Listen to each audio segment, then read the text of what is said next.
Shalom, Bapak Ibu, saudara-saudaraku yang dikasihi Tuhan Yesus Kristus. Senang sekali bisa berjumpa kembali dengan saya di dalam renungan pada hari ini. Dan saya mau menyapa kita semua lebih dahulu, apa kabarnya? Saya berharap tentunya kita semua dalam keadaan sehat dan tetap semangat dalam menjalani hidup hari ini. Baiklah, saya undang kita semua mempersiapkan hati dan pikiran menyambut firman Tuhan. Marilah kita berdoa. Kasih karunia dan damai sejahtera dari Tuhan Allah Bapa kita dan dari anaknya Tuhan Yesus Kristus menyertai saudara semuanya. Amin.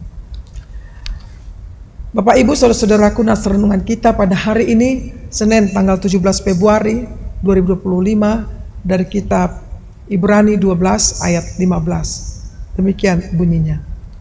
Jagalah supaya jangan ada seorang pun menjauhkan diri dari kasih karunia Allah, agar jangan tumbuh akar yang pahit yang menimbulkan kerusuhan dan yang mencemarkan banyak orang. Demikian bunyinya. Judul renungan ini adalah jangan menjauhi diri dari kasih Allah. Demikian judulnya. Bapak Ibu saudara-saudaraku, kata ini sering sekali kita dengar diucapkan oleh saudara-saudara kita dari kalangan karismatik, yakni tentang akar pahit.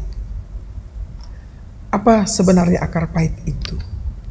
Merujuk dari Ulangan 29 ayat 18 dikatakan, sebab itu janganlah diantaramu ada laki-laki atau perempuan, kaum, keluarga atau suku yang hatinya pada hari ini berpaling meninggalkan Tuhan Allah kita untuk pergi berbakti kepada Allah bangsa-bangsa itu.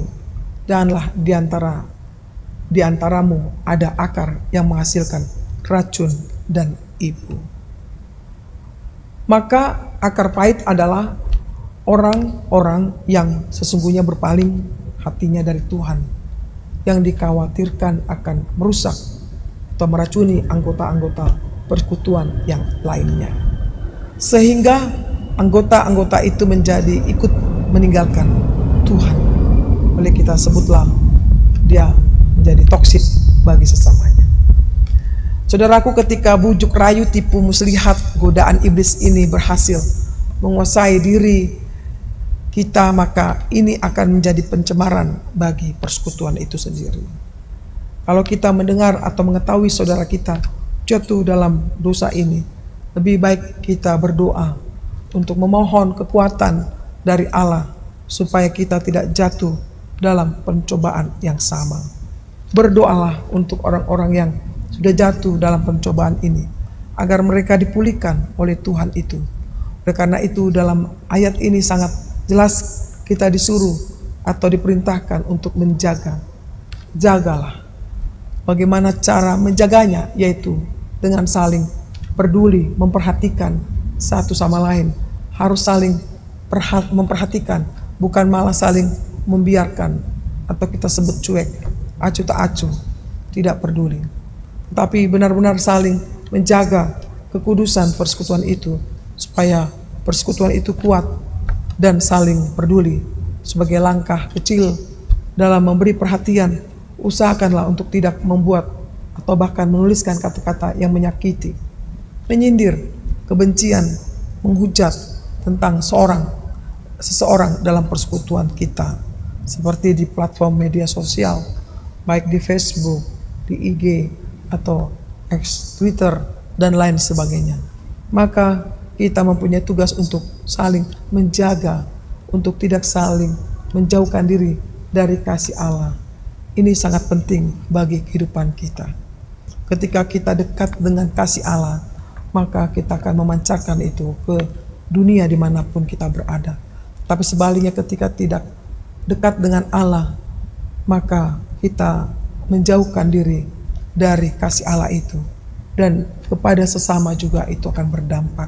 Oleh karenanya saudaraku, mari kita lakukan menjaga persekutuan kita, persekutuan yang hangat, persekutuan yang Tuhan kehendaki, yakni persekutuan di dalam kasih Tuhan saja.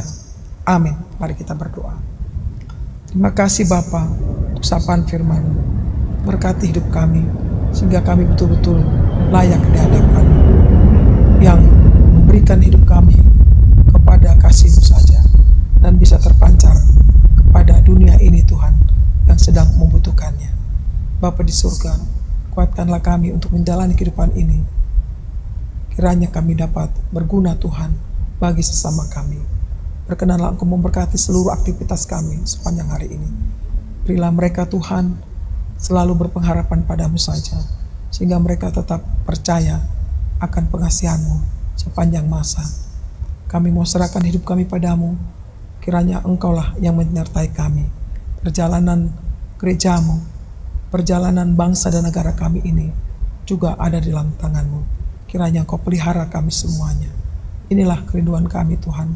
Dengarlah doa kami dalam Yesus Kristus, Tuhan dan Juru Selamat kami yang hidup. Amin. Terimalah berkat Tuhan, kasih karunia dari Tuhan kita Yesus Kristus, dan kasih Allah Bapa serta persekutuan Roh Kudus menyertai saudara semuanya. Amin. Demikianlah renungan yang telah saya sampaikan. Kiranya bermanfaat bagi kita. Selamat beraktivitas. Tuhan memberkati kita. Shalom.